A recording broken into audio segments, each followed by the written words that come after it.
Olá, divininhos do quarto ano, tudo bem com vocês? Tia Marjorie espera que vocês estejam bem e muito animados, pois nós vamos começar um capítulo que é muito gostoso. Olha só que legal, né? Um país de muitos rostos e muitas misturas. Olha só que delícia que a Tia Marjorie trouxe para vocês esse painel de coisas gostosas, que são todas aí, né, frutos das nossas experiências com outros povos que ajudaram a compor a formação do nosso país, né, e trouxeram com eles costumes, culinárias diferentes, modos de viver diferentes, né, crenças, religiosidades, festividades, danças, ritmos musicais e ajudaram a construir o nosso país. Então, tá curioso e curiosa para ver o que a Tia Marjorie vai trazer para vocês de conhecimento? Então, vem comigo, roda a vinheta!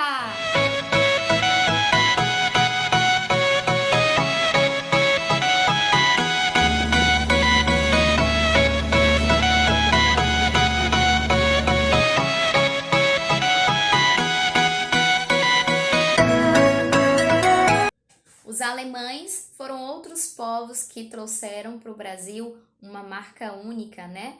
Uma raiz cultural muito forte, ligada aí à arquitetura que nós vemos na região sul do nosso país. Então, a população alemã, ela veio se instalar no Brasil na região sul e ela trouxe para essa região vários costumes e principalmente a marca da arquitetura, né, das construções da cidade. Então, principalmente essa influência alemã, ele está presente em dois estados aí do Rio Grande da região sul do país, que é o Rio Grande do Sul e Santa Catarina.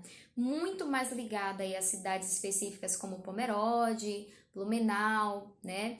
Algumas cidades como Petrópolis, Rio Grande do Sul. Nós temos também as cidades de Gramado, né? E algumas outras cidades que a gente pode citar que é de colonização alemã e que traz essa forte cultura, né, através de todo o projeto arquitetônico da cidade, né, moldada ali em prédios, né, de arquitetura germânica, né, com materiais muito semelhantes ao que se encontra também na Alemanha.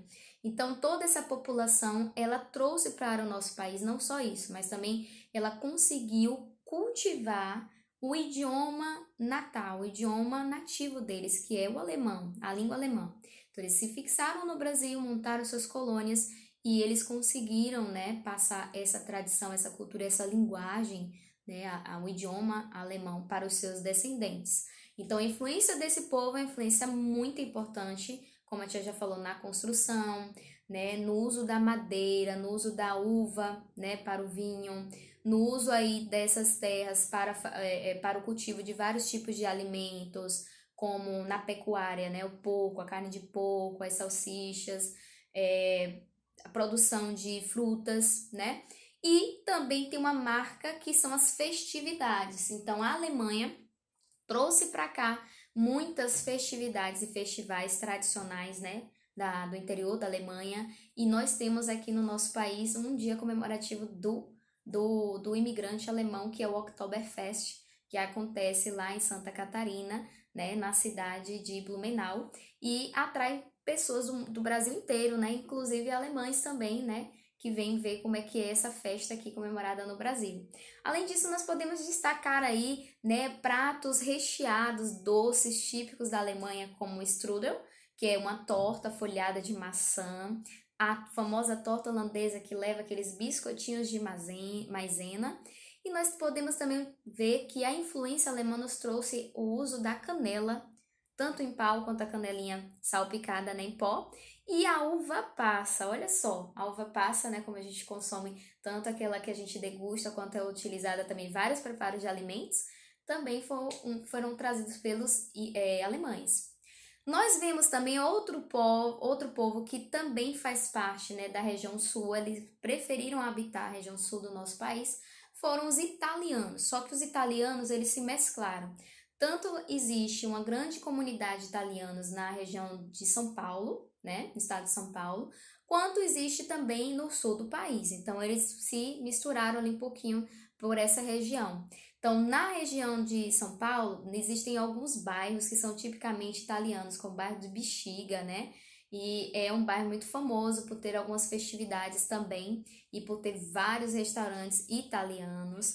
Nós também temos aí a tradição italiana na nossa culinária, um prato famosíssimo da Itália que está abrindo aí o capítulo 7 é a pizza. A pizza é um dos pratos mais tradicionais, né? Um prato comum que a gente encontra em todas as regiões e todas as cidades brasileiras praticamente, né? E a pizza foi uma herança trazida pelos italianos no século XIX, quando eles vieram para cá trabalhar na lavoura do café. E aí eles se desenvolveram também na culinária, né? Principalmente no estado de São Paulo, depois foram para o Rio Grande do Sul. E a gente pode conceber a cultura italiana pela arquitetura também, pelos costumes, pela forma de falar, pelas festividades. É um povo muito mais alegre, muito mais festivo, né? E os italianos também, né? Tem essa influência aí nas cidades do Rio Grande do Sul, né? Na cidade de Caxias do Sul, Bento do Sul, nós temos importantes vinícolas, né, no Brasil, que trazem aí a tradição do vinho também da Itália para o Brasil, e construções feitas de pedra, que é uma realidade na Itália e também existe no Brasil, tanto em pedra como em tijolo, né, e construção em madeira. E aí a gente vai ter também, né, vários pratos além da pizza, vários pratos da culinária italiana que vai ser abrasileirado, porque a pizza ela também sofreu algumas alterações de região para região. Por exemplo, a pizza nordestina, que é feita com charque e banana da terra, ela não é uma pizza original da Itália, né? Ela é abrasileirada à moda nordestina. Nós podemos citar também, né, os povos japoneses, coreanos, que são os povos asiáticos.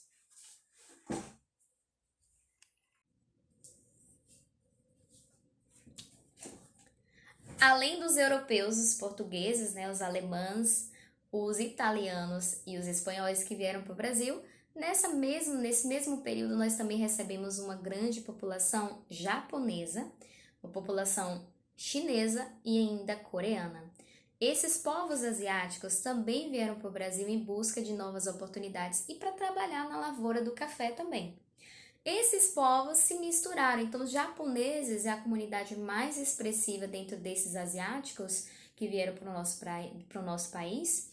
Esses japoneses, eles vieram para o nosso território brasileiro, eles ocuparam diferentes lugares, tá? São Paulo, Paraná, Mato Grosso do Sul e também o Pará. Então, alguns foram para a região centro-oeste, outro foi para a região norte e os outros dois, um para a região sul e o outro para a região sudeste. Então, ao longo do tempo, nessa cultura japonesa, essas comunidades japonesas que permanecem no Brasil, elas se uniram e formaram algumas festividades e também trouxeram alguns costumes, algumas culturas próprias do seu país, né? Trouxeram também alguns tipos de árvores, como o ipê, que também foi plantado aqui no nosso país e quando chega o outono, ele floresce e deixa colorido algumas cidades do Brasil. Nós também tivemos aqui uma grande influência da culinária japonesa, que tem sido aí, né, ao longo de 15 anos, uma culinária mais presente no nosso dia a dia, nos restaurantes, né, no nosso modo aí de viver. Uma culinária que tem um apelo mais saudável, uma culinária com peixes, né? Então, uma culinária que usa aí alguns frutos do mar nobres e um modo de preparo também de forma mais light ou mais diet, né? Como se fala. Então, nós temos aí destacar, né, que o sushi que nós temos no nosso país, ele é diferente do sushi que é feito lá no Japão. O sushi originário do Japão, alguns pratos do Japão, eles foram modificados e abrasileirados, né? Então, por exemplo, creme cheese no sushi ou no temaki, lá não tem. Por exemplo, colocar doce, fazer um sushi de brigadeiro ou algum sushi doce, como aqui tem. Lá também não tem. Então, essas modificações, elas foram trazidas, né, para o paladar do brasileiro, para que essa cultura, ela caísse aí no jeitinho brasileiro. E caiu certinho, hein? Sei que você também gosta aí da culinária japonesa, ou se ainda não provou e ainda não gostou, vai esperando aí que você vai ser seduzido por essa culinária, tá? Então, nós temos a importância da formação desse povo no Brasil, também, né, muitas diversidades de cidades do país. A gente tem a cultura japonesa ligada aos jardins, ao planejamento arbóreo das cidades, né? Nós temos aí o planejamento de clubes em homenagem à cultura desse povo. E aqui, você já foi em algum bairro tipicamente japonês? Você já conheceu o famoso Jardim Japonês, que fica em São Paulo? Se ainda não conheceu, fica a dica da tia Marjorie de viagem. Além dos japoneses, nós também temos como povos, né, asiáticos, coreanos e os chineses. Os chineses, aqui particularmente em nossa região, eles são mais conhecidos, né? São muitos comerciantes, né? Alguns têm algumas lojas ou alguns comércios de alimentação, pastelarias, mas, né, nós temos aí a cultura chinesa ainda menos expressiva do que a cultura japonesa. Então, a cultura chinesa ela nos mostra, ela está mais presente no nosso dia a dia no comércio, né? Comprar alguns equipamentos, nas lojas que a gente vê cada vez mais aqui na nossa cidade, ocupadas aí pelo comércio chinês. Para o coreano, a gente vê muita influência da internet, a influência dos ritmos musicais, a influência aí, né, de grupos pops e a influência também de artes marciais como o Taekwondo. O Taekwondo é uma arte marcial da Coreia, tá? Então, se você gosta de artes marciais, os povos asiáticos foram que trouxeram aí o jiu-jitsu, o taekwondo e todas essas artes marciais. Fechando o combo aí, nós temos, né, desses povos diferentes que trouxeram aqui, que vieram para o Brasil em busca de novas oportunidades, os povos árabes. Os povos árabes influenciaram a nossa culinária de uma forma muito peculiar. Nós temos aí alguns pratos ricamente feitos de trigo, como o quibe e o tabule, que é a salada de trigo, com algumas folhinhas de hortelã, alguns tipos de folhas que vocês queiram colocar. Também um prato que foi abrasileirado, né? Toda a culinária de países, de povos imigrantes, né? Eles tentaram se acomodar ao paladar do nosso país, ao paladar do brasileiro, ao paladar dos povos que já estavam aqui. Então, para conseguir trazer os costumes dele, né? Essa culinária ela foi adequada, ela foi modificada para o nosso paladar. Então, o quibe árabe geralmente é um quibe cru, né? Ou seja, ele não é frito. Então, o paladar é bem diferente. O quibe frito, como a gente gosta de comer aqui, já é um quibe mais abrasileirado, né? Então, por exemplo, nós temos também a esfirra aberta, nós podemos também comer a salada de trigo, como eu falei. Além disso, muitos desses árabes também vieram para o Brasil trabalhar também nas plantações de café.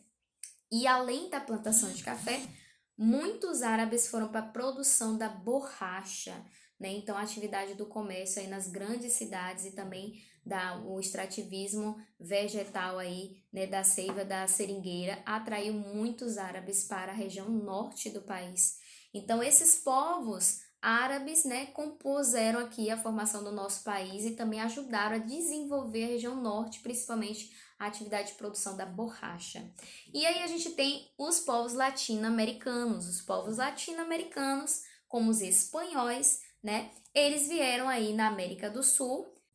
Outros povos que também ajudam a formar a nossa população brasileira são povos latino-americanos, que têm cada vez mais migrados para o Brasil em busca de novas oportunidades de vida. Os motivos são diversos: guerras, situações de fome, de falta de perspectiva no país de origem. Então, eles migram para o Brasil pela proximidade da linguagem também, né, do idioma. E alguns estão sendo aí grandes presenças em nossas cidades, né, como os haitianos, né, os venezuelanos, os bolivianos, os paraguaios e vários outros povos, né, da América Central que também vêm para o nosso país em busca de uma nova chance de vida. E esses povos também trazem os seus costumes, as suas culturas, né, trazem os seus pratos típicos e acabam virando febre em nosso país, né? Acabam se caindo no gosto aí da população brasileira, como os tacos, né? Como as danças tipicamente bolivianas, também os ritmos latinos, né?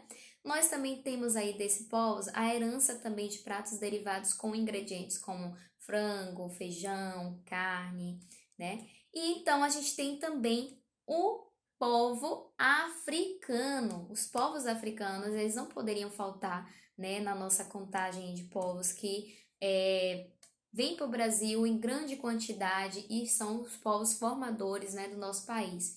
Então, os povos africanos que vieram para o Brasil primeiramente escravizados, né, de uma forma desumana, né, também vieram para o Brasil de outras regiões da África, chegam no nosso país, né, principalmente para trabalhar em São Paulo, morar no Rio de Janeiro.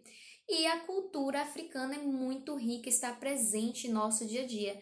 Um dos pratos da culinária africana que nós já vimos em nossa aulinha online foi o cuscuz, que aí, ó, tem todas as partes do Brasil, inclusive existe o cuscuz à moda paulista, né? No estado de São Paulo se come cuscuz com vários incrementos dentro. O nosso é mais tradicional mesmo. Um exemplo também, além da culinária e da própria formação e construção que esse povo trouxe para o nosso país, nós temos também os instrumentos musicais, os ritmos musicais, as festividades populares, os alimentos, como a tia já falou. Então, nós também temos a cultura, né? Como a gente tem aí essa proximidade. Olha, um prato aqui tipicamente africano, a cocada, né? Que é um doce que todo mundo gosta e é muito, muito, muito valorizado aqui no Nordeste. É um dos traços da nossa culinária nordestina. E a gente tem a mistura dessas tradições e culturas, né, principalmente com o povo africano, algumas palavras também com o africano.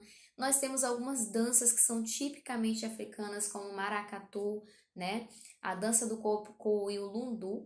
E nós também temos pratos que são a marca da nossa terra. Você pensou que eu não ia falar dele, né? Qual é o prato? Acarajé, exatamente como é que a tia Marjorie ia deixar acarajé de fora? Olha ele aqui, ó, tá aqui em cima, ó, bem retratado, é nossa marca aqui da nossa Bahia, né? O acarajé, que é um prato tipicamente aí africano, então é um prato que faz parte do nosso dia a dia, né?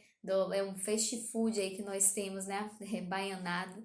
E nós temos também o vatapá, o caruru, né? A moqueca com dendê, então toda essa forma de preparo africana, né, que está dentro do nosso, principalmente na Bahia, no estado da Bahia, dentro da nossa região Nordeste. Algumas regiões também do Brasil, elas têm uma cultura também africana, então elas vão explorar outros pratos africanos, né? E o cuscuz, como eu falei, é o prato principal, é o mais tradicional, é o mais, né, o que todo mundo já adotou e é da culinária africana do norte da África. E esse então foi o nosso capítulo 7, recheado de coisas gostosas, né? Recheado aí, o livro vem cheio de ilustrações e a tia Marjorie também trouxe para a aula, né? Essas ilustrações gostosas. E aí, vocês gostaram? Vocês curtiram o vídeo?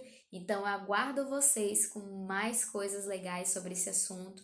Vamos explorar mais a cultura, vamos explorar mais o que esses povos trouxeram para o nosso Brasil, além de muita culinária diferente, sabores, ritmos, né, idiomas e muito afeto, né?